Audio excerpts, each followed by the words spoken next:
എനിക്ക് ഏറ്റവും ഇഷ്ടപ്പെട്ട ഒരു കറിയാണ് കൊഞ്ച് മാങ്ങ. ഇപ്പോൾ എനിക്ക് കൊഞ്ച് കഴിക്കാൻ പറ്റില്ല, അലർജിയാണ്. അതുകൊണ്ട് ഞാനത് വെറും മാങ്ങയായിട്ട് ഉണ്ടാക്കാറുണ്ട് ഇപ്പോൾ.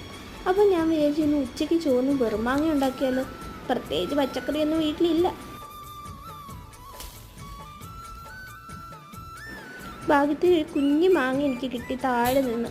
അതിലേക്ക് കുറച്ച് ചക്കക്കുരു എടുത്ത് വൃത്തിയാക്കി ഒരു പാത്രത്തിലിട്ട് കുറച്ച് ഉപ്പും വെള്ളവും അതിലേക്ക് കുറച്ച് മഞ്ഞൾപ്പൊടി ഇട്ട് വേവിക്കാൻ വെച്ചു. കുറച്ച് മഞ്ഞൾപ്പൊടി ഇല്ലായിരുന്നു, അതുകൊണ്ടാണ് പാത്രം കഴുകി വെള്ളം ഒഴിച്ചത്.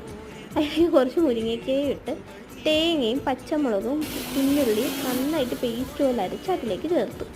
അപ്പോൾ നോക്കിയപ്പോൾ എനിക്ക് കളർ അത്ര പോരാ. എന്താണെന്ന് വെച്ചാൽ മഞ്ഞൾപ്പൊടി കുറച്ചല്ലേ ഉണ്ടായിരുന്നുള്ളൂ. അതിലേക്ക് 2 പച്ചമുളകും ഇട്ടു, കുറച്ച് മുളക് പൊടി ഇട്ട് ആ ഒരു ഓറഞ്ച് കളർ വരാനാണ് കേട്ടോ.